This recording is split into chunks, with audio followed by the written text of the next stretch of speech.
हे दोस्तों, welcome to एक्वेस्टिव education. आज की वीडियो में हम लोग देखने वाले हैं मो वेरिएंट के बारे में। इसके बारे में हम लोग सारी बातें डिस्कस करेंगे। आखिर क्या है ये मो वेरिएंट, कितना खतरा है, क्या कोई वैक्सीन इस पे काम कर पाएगी या नहीं, और कितनी एफिशिएंसी से कोई वैक्सीन मो वेरिएंट पे काम कर पाएगी।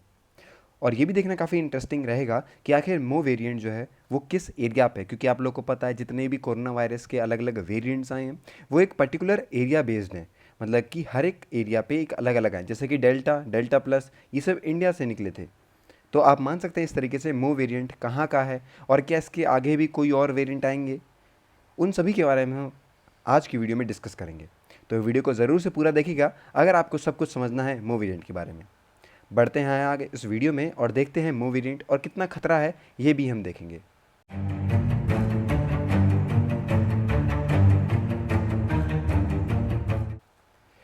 सबसे पहले बता दूं मैं आपको कि यहाँ पे 30 अगस्त को WHO, आपकी वर्ल्ड हेल्थ ऑर्गेनाइजेशन, ने ये बोला है कि कोरोना वायरस का एक और नया वेरिएंट आ गया है जिसको आप मो वेरिएंट के नाम से जानते हैं।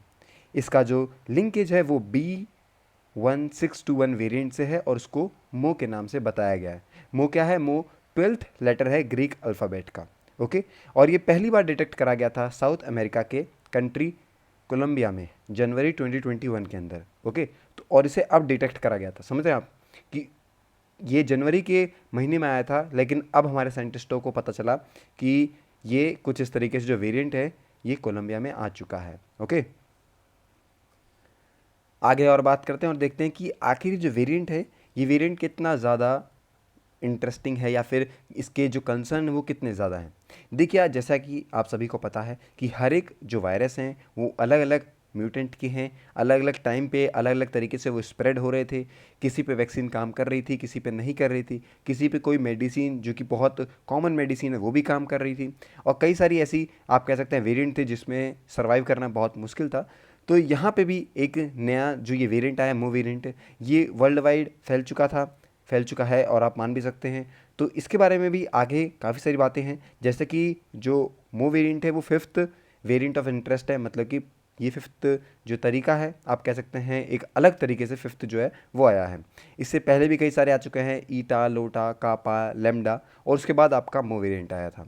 ओके, आप सभी को पता है। देखिए, इसके जितने भी ये जो नोमेनक्लेचर हुए हैं ये सब WHO ने मई 31 को बताया है इसी साल में।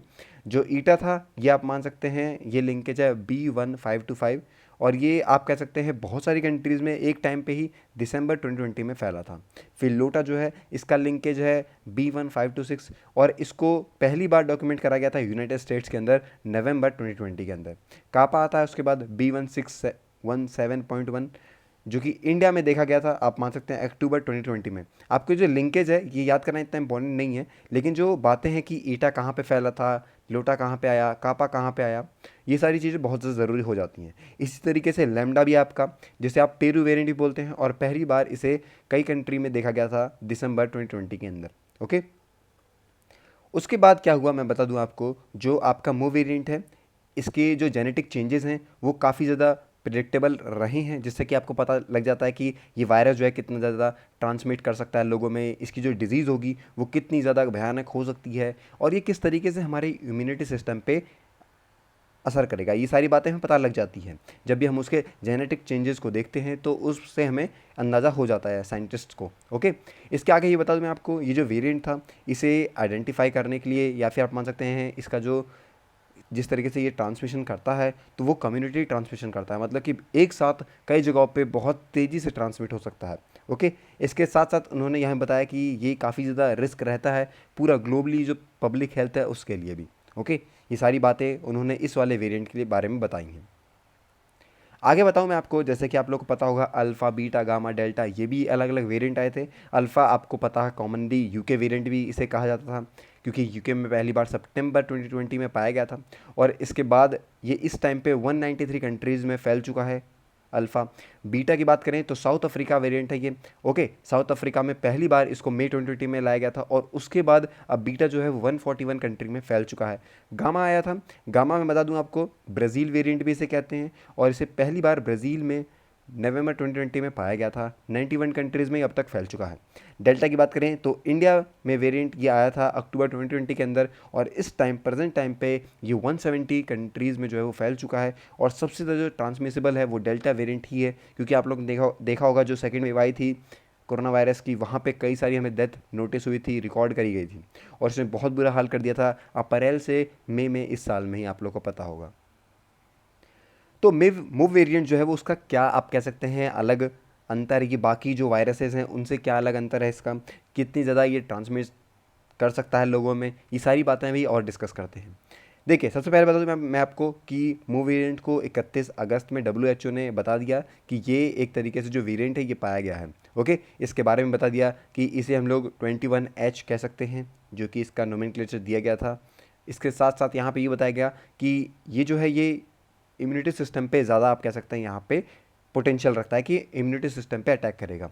इसके बाद मैं बता दूं आपको, जब कोलंबिया में पाया गया तो काफ़ी सारे वहाँ पे आप कह सकते हैं केसेस रिपोर्ट करे गए थे, और इसके बाद अलग जो कंट्रीज़ हैं जैसे कि साउथ अमेरिका और यूरोप, इन कंट्रीज़ में भी इसके जो है केसेस पाए गए थे। अब तक बात करें अगर हम लोग, तो इससे आप कह सकते हैं 5,000 क्रॉस जो हैं वो लोग इससे अफेक्ट हो रखे हैं, और इसके बाद 47 कंट्रीज़ में ये फैल चुका है अगर एक डेटाबेस के हिसाब से हम लोग बात करें तो। काफ़ी सारे आप कह सकते हैं यहाँ पे सबमिशन देखे गए थे यूनाइटेड स्टेट्स के अंदर 2400 आप मान सकते हैं। कोलंबिया में ही मात्र आप कह सकते हैं 1,000 प्लस लोग थे। उसके बाद स्पेन में, मैक्सिको में, इस तरीके के कनाडा में भी ये जो वायरस था वो फैल चुका था। और इसके साथ साथ मैं बता दूं आपको कि इस टाइम पे आप मान सकते हैं कि ये वायरस इंडिया में कहीं डिटेक्ट नहीं किया गया, और इसके साथ साथ ना कि अफ्रीका, ऑस्ट्रेलिया और एशिया में, मतलब काफ़ी जगहों पे ये डिटेक्ट नहीं करा गया है। अगर इसकी बात करें तो ये जो है वो 0.5% जो है वो लेस रहा है। इसका जो आप कह सकते हैं कम्युलेटिव प्रिवलेंस जो रहा है मूव वेरिएंट का वो बहुत कम रहा है, मतलब कि इतना ज़्यादा ये फैला नहीं है। अगर हम लोग इसकी ट्रांसमिसिबिलिटी के बारे में बात करें कि इतना ज़्यादा फैल सकता है उसके बारे में, तो एक पेपर पब्लिश करा गया था जो कि इन्फेक्शन, जेनेटिक्स और इवोल्यूशन के बारे में बात कर रहा है, और वहाँ पे मूव वेरिएंट के बारे में काफ़ी कुछ बताया गया कि किस तरीके से इसके स्पाइक प्रोटीन है, इसका जो अमीनो एसिड के चेंजेस हैं वो किस तरीके के होते हैं, ये सारी बातें उस पेपर में लिखी थी। वहीं से कुछ पॉइंट यहाँ पर लिए गए, जैसे कि ये जो म्यूटेशन हुआ था ये 4 तरीकों में बेसिकली यहाँ पर मैंने नाम लिखे हैं। इतना इंपॉर्टेंट आपके एग्जामिनेशन के लिए है नहीं, लेकिन जानना ज़रूरी हो जाता है अगर आप लोग ध्यान से इस वीडियो को देख रहे हैं तो। ओके, तो E484K, N5015, P681H, D614G, कोई इंपॉर्टेंट बात नहीं, याद मत करिएगा, इसे बस इस तरीके से रहने दीजिए। आगे बताऊँ मैं आपको, ये वाला म्यूटेशन जो है ये हमारी बॉडी के जो इम्यूनिटी डिफेंस है उस पर सीधा आप कह सकते हैं अटैक करता है, और जो इसकी ट्रांसमिसिबिलिटी है उस हिसाब से ये इंक्रीज़ करवा देता है। अगर ज़्यादा लोगों में अटैक करेगा ये तो इसकी ट्रांसमिसिबिलिटी और ज़्यादा बढ़ेगी। ओके, अगर बात करें हम लोग यहाँ पे European centre for disease prevention and control के बारे में, तो मूव वेरिएंट जो है उसके जो स्पाइक म्यूटेशन है वो आप कह सकते हैं स्टडीज़ वहाँ पे करी जा रही है उनके द्वारा, और वहाँ पे उन्होंने बताया कि ये जो है जो म्यूटेशन ऑफ इंटरेस्ट है वो R346K का है। ओके, अभी देखते हैं कि क्या जो एग्जिस्टिंग वैक्सीन्स हैं जो कि हम लोग यूज़ कर रहे हैं, आप लोगों ने लगाई होगी कोविशील्ड, कोवैक्सीन और भी फाइज़र, बहुत सारी वैक्सीन निकाली गई हैं, तो क्या वो इस वेरिएंट पे काम करेंगी या अलग से जो साइंटिस्ट हैं उन्हें अलग वैक्सीन बनानी पड़ेगी। तो यहाँ बता दूँ मैं आपको कि एक जनरल ऑफ मेडिकल वायरोलॉजी के द्वारा अगर हम लोग बात करें, वहाँ के कई सारे रिसर्चर्स ने यहाँ पे इटली में बताया है कि फाइज़र और बायोएनटेक जो वैक्सीन है वो काफ़ी हद तक आप कह सकते हैं सक्षम है कि वो मूव वेरिएंट को न्यूट्रलाइज कर सकें, और इफेक्टिवनेस की अगर बात करें तो हम काफ़ी कम रहा है अलग वेरिएंट के अगर कंपैरिजन में हम लोग यहाँ बात कर रहे हैं। इसके साथ साथ यहाँ पर उन्होंने ये भी कहा है कि WHO के जो बुलेटिन आए थे लास्ट मंथ, उन्होंने ये कहा था कि जो वायरस एवोल्यूशन वर्किंग ग्रुप है उन्होंने ये कहा है कि जो कैपेसिटी रही है उनकी वैक्सीन की, कि जिस तरीके से वो जो भी वेरिएंट हैं जैसे कि बीटा हो गई उस तरीके का ये जो वेरिएंट रहा है, और इसी हिसाब से वो न्यूट्रलाइज करेगा। ओके, काफ़ी सारी स्टडीज़ अब भी हो रही हैं, एक्सपर्ट इस पर रिसर्च कर रहे हैं और वो जानने की कोशिश कर रहे हैं कि ये जो अलग वेरिएंट आया है इसकी क्या मतलब किस तरीके से ये नुकसान पहुंचा सकता है। ओके, तो अभी हम लोग कुछ इतना एक्यूरेट नहीं बता सकते क्योंकि कई सारी वैक्सीन पे भी टेस्टिंग हुई भी नहीं है, इस वेरिएंट की लोगों तक पहुंचा ही नहीं है। तो दोस्तों ये थी पूरी वीडियो, आई होप कि इस वीडियो से आपने काफ़ी कुछ सीखा होगा। अगर आपको ये वीडियो अच्छी लगी है तो सब्सक्राइब कीजिए हमारे चैनल को, जिससे कि हमें मोटिवेशन मिल सके। मिलते हैं नेक्स्ट वीडियो में, तब तक के लिए हैव अ नाइस डे।